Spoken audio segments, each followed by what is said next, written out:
Supernatural weirdness and the Italian mob feel like two complete opposites when it comes to influences, but pushing these two opposing forces together has proved to be magic in the past. Proof of that comes in the form of The Darkness, a comic book franchise that perhaps had its longest moment in the spotlight as a video game series of the same name. Unfortunately, while the comic book series has been going on for 25 years this year, even if it is on a bit of a hiatus, the game series only received 2 games before being left on a cliffhanger.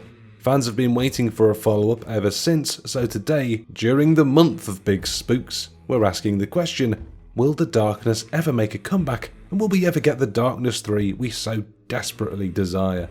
Slap like, monkey, and help us bring our YouTube channel out of the darkness and into the light or something. The Darkness rules. As a comic book property, The Darkness's history dates back far before the first video game. Founded in 1992 by Mark Silvestri, Top Cow Productions are a comic book company responsible for the likes of Cyberforce and codenamed Strikeforce, 2 comic lines about a group of super-powered individuals banding together to defeat evil, usually with lots of guns. This was the 90s, after all. Top Cow really sprung to life in 1995 to 96 with the success of both Witchblade and The Darkness, 2 parallel stories that featured plenty of crossover characters and arcs. The Witchblade series, which is still a key part of Top Cow and parent company Image Comics portfolio and is being worked on today, received plenty of adaptations to TV and even manga, but it was The Darkness that got its shot at video games. However, we're skipping over a decade there. The Darkness was created in 1996 by Silvestri, David Wall and Garth Ennis. If any name there is going to ring any bells, it'll be Garth Ennis, as he's the writer responsible for comic book cultural touchstones like Punisher Max, which went on to inspire both the Netflix Marvel series and the film Punisher Warzone, along with Preacher and The Boys, both of which have become incredibly popular TV shows on Amazon Prime, maybe one slightly more popular than the other. Of course, this is just a small snapshot into what Garth has accomplished in his career, but it gives you an idea of just how prolific he is. The Darkness series is about a supernatural, chaotic entity known as the Darkness, which has existed throughout the eons since time immemorial. The curse of the Darkness is passed down through the generations from father to son, with the powers awakening in the bearer on their 21st birthday. The series follows Jackie Estacado, a mafia hitman and latest host for The Darkness who uses the powers to both navigate the New York criminal underworld and deal with a host of cult and supernatural threats who want to annihilate The Darkness or claim it for their own ends. After almost a decade of wowing comic book fans with monthly comics, the rights to the series were obtained by Majesco Entertainment in March 2005, who would have published the game while Starbreeze were on development duties. At the time, Starbreeze were responsible for the Chronicles of Riddick Escape from Butcher Bay, which many considered to be a surprise success. Paul Jenkins, who had previously worked on the Darkness comics, was also attached to write the story and script, so that combined with Starbreeze's pedigree regarding adaptations led to a lot of optimism for the project. However, plans almost came a cropper as 2005 proved to be an incredibly rough year for Majesco. To put it into context, Majesco started the year with a respectable stock price of $16.40, but by the end of the year that had plummeted to $1.35, as noted by a report from GameSpot. The Darkness was scheduled to launch in 2006, but Majesco were forced to sell off the rights to the property and others by the end of 2005, earning $8 million for their troubles. At that point, the new publisher was unnamed, but they'd make themselves known later. In March 2006, 2K Games announced that they acquired the rights to publish The Darkness, with Starbreeze proceeding as planned with development on their adaptation. The press release also mentions a film adaptation of The Darkness was also in the works, but that never came to be. According to the press release, the release date was a vague next winter, suggesting a later 2006 to early 2007 launch, but it would take until June 2007 for The Darkness to emerge from the shadows. The Darkness launched in June for Xbox 360 and PS3, though the PS3 release in Europe was delayed until July for unspecified reasons. The game followed a similar plot to the comic book series, though borrowed more from mob politics and family drama than the supernatural. Jackie does travel to the underworld for a few sections, but you're not out there fighting demons and the like. For the most part, you're gunning down Guido goons and eating their hearts for breakfast. But yeah, there's also hell and it looks like World War I for some reason. As the name implies, the darkness and its powers would only work in dark areas, meaning light is just as much of your enemy as the gun-toting punks. The core gameplay essentially felt like first-person Splinter Cell by the way of Supernatural, with gunfights spent shooting out lights so you could recharge your health, summon darklings to sicken your enemies, or, by the end of the game, conjure up black holes to cause utter bedlam. Lovely stuff. Upon launch, critics loved the combination of gameplay and story that the darkness offered, with the game earning an 82 on Metacritic.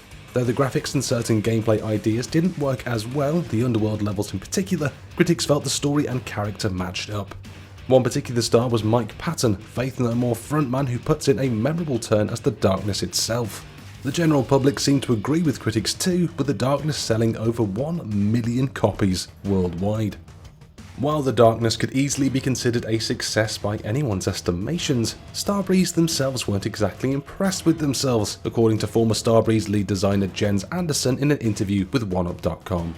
We aimed to do a 90 plus title and it ended up being 83 or whatever, and no one was really happy about the reception it got. It sold okay and everything, but there were no easy fixes for that. We knew about all the problems, all that kind of stuff. We tried to do too much. Our ambitions with what we wanted to do combined with the IP made the scope bigger than we could pull off, really. At the same time, it's a good game, a lot of people appreciated it and liked it and everything, but we were kind of tired of it when we were done and didn't really want to work on the sequel at that point.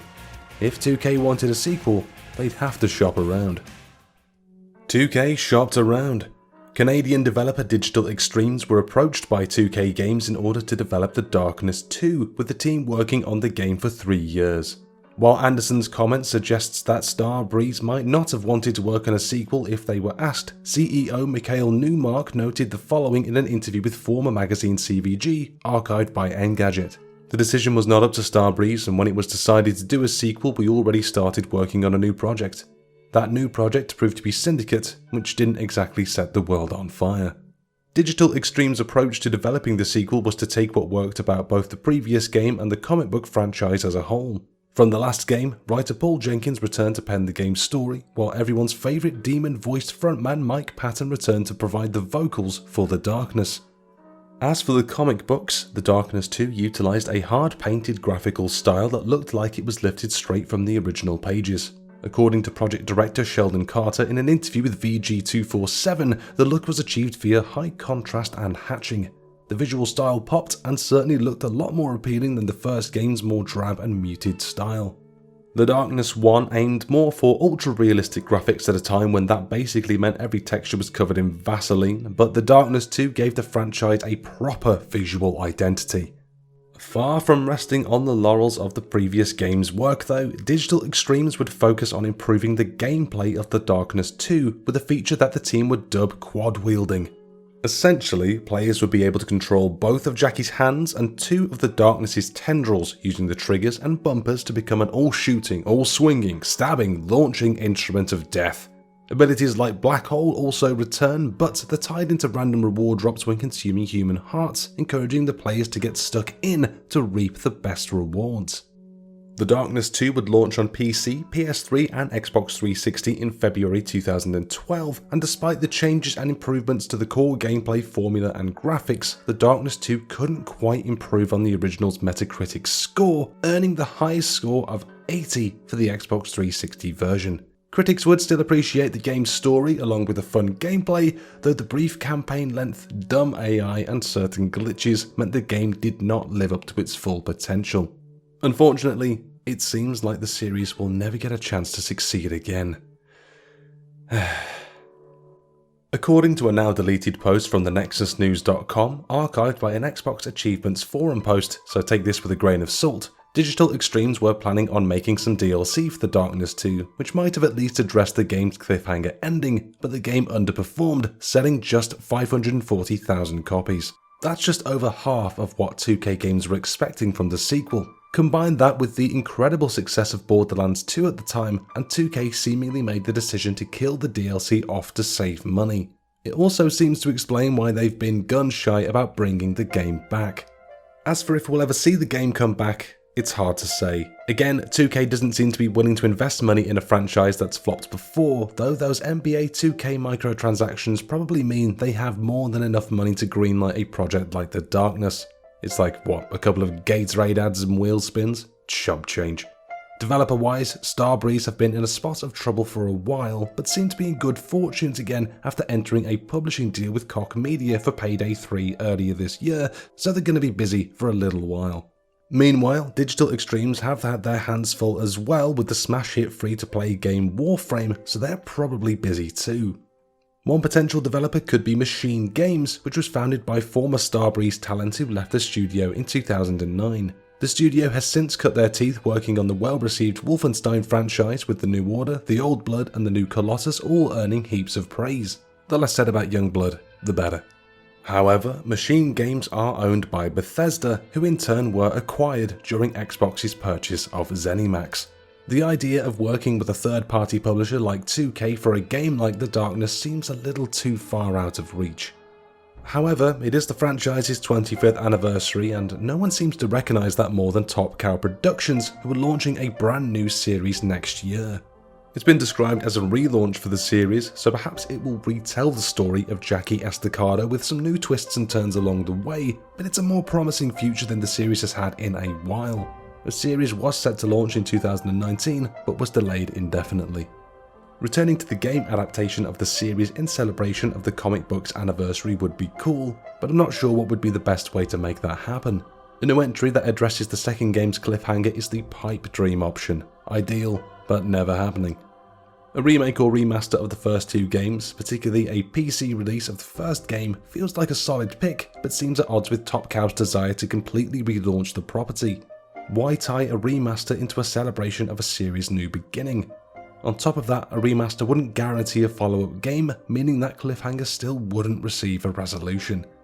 Guys, we're really just still hung up about that one cliffhanger. We need answers, monkey! The Darkness holds a special place in the hearts of many gamers around the world, myself included, and while 2K might not see value in returning to New York City's criminal and tentacle-filled underworld, a lot of other people would. There's every potential that Jackie Estacado will go out on one more adventure in the future, but that is going to require some convincing. Or, look, at the very least, let's get the original game on PC. And there you have it, that is the past and future of The Darkness. As ever, we pass the question over to you now. Did you play The Darkness games back in the day? Would you be up for seeing the series return in some way, shape or form? Sign up in the comments, let us know what you're thinking. If you enjoyed the video, hit the like button, subscribe to the YouTube channel, and hit that notification bell to not miss any future content right here on the Cultured Vultures YouTube channel.